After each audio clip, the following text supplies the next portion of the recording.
Hello, I'm Harold McNair. The first question is, what is gas chromatography? As we can see from this first slide, gas chromatography is a separation technique.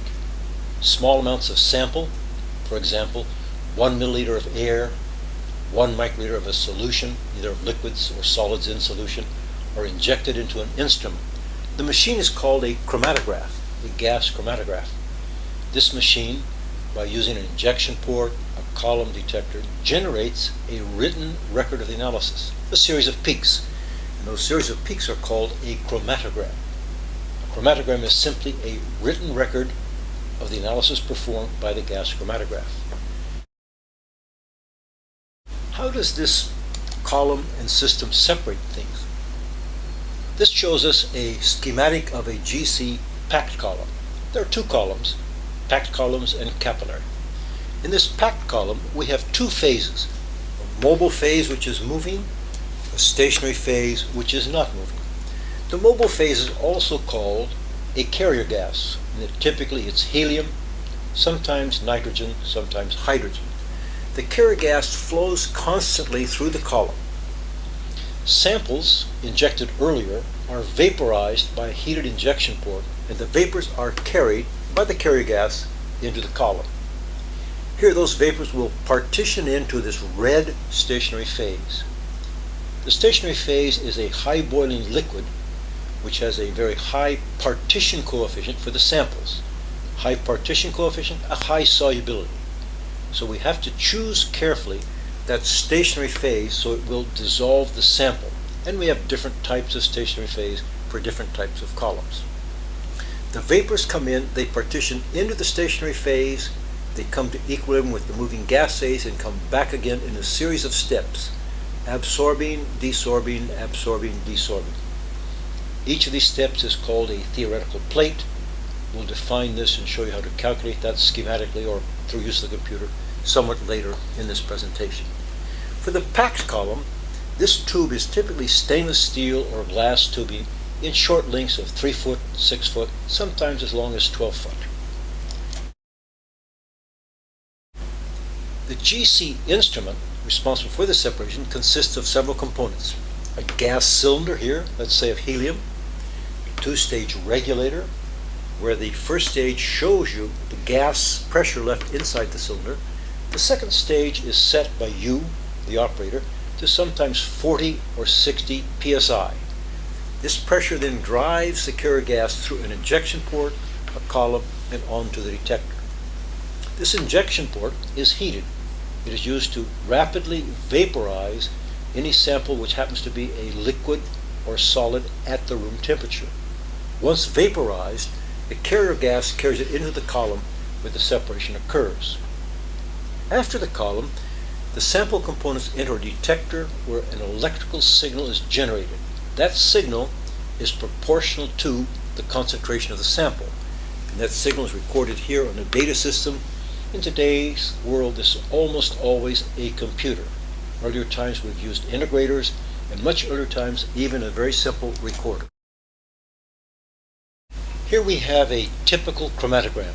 In this chromatogram we see two peaks here. We see the baseline here, where no peaks are occurring, and we notice two important things. The retention time here is used for qualitative analysis. Qualitative analysis, that is to say, what is that peak? The retention time is simply the time from the point of injection to the peak maximum, and that is characteristic of this column, this system, these conditions. The next important fact we see is the peak area. The peak area is used for peak concentration. Twice the concentration, twice the peak area. Thus this peak area represents the amount of sample which is present, the amount of that particular peak. One could also use peak height, and in third world countries where they do not have computers, oftentimes a simple ruler is used for measuring peak heights.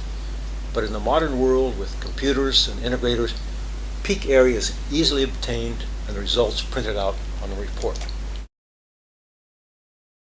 What are the advantages of GC? Because GC is one of the most popular instruments used in the world.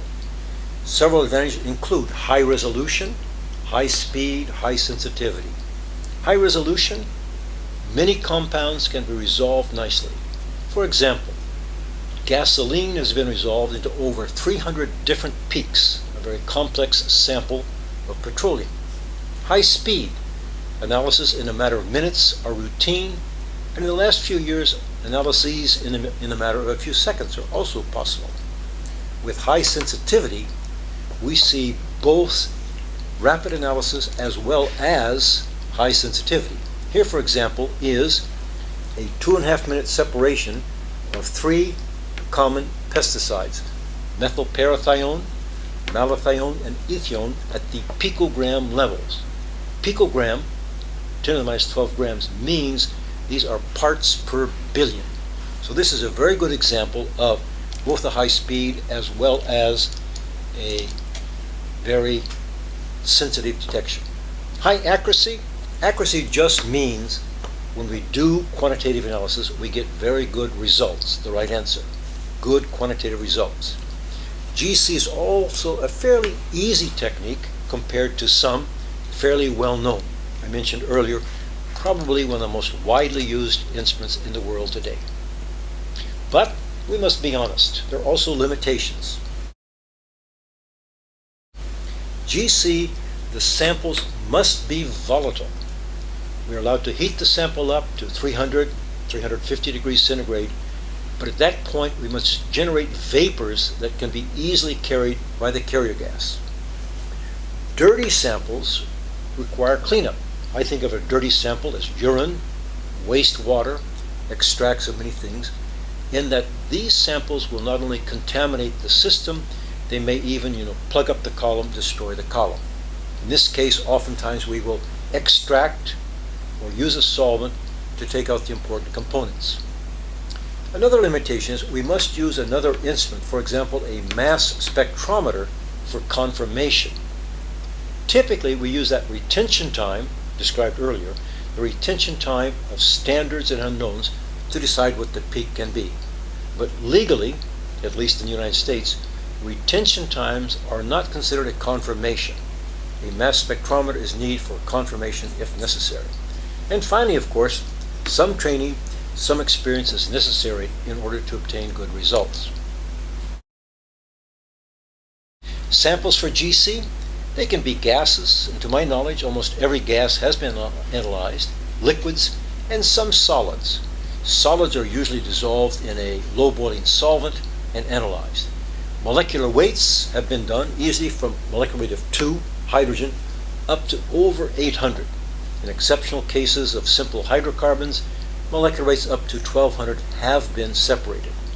Samples can be organic or inorganic, but most of the work with gas chromatography are organic compounds. Typical examples of inorganics would be water or gases. The sample, however, always must be volatile. I like to say you cannot do rocks or sticks or stones. You can also not do proteins, peptides, biological molecules. Those are better done by liquid chromatography. For quantitative analysis, I mentioned earlier that we use the peak area being proportional to concentration, and I'd like to show you some data here. This is a very simple sample of hydrocarbons, decane, undecane, dodecane, tridecane, which were blended up volumetrically, and using the density, I calculated the mass in grams. This is what was determined by gas chromatography plus 1 standard deviation, and the results showing relative error less than 1% in all cases. This is a simple sample done by flame ionization together with the aid of a computer, but it is typical of the very high accuracy one can obtain. Thus we see quantitative analysis is one of the major advantages of gas chromatography.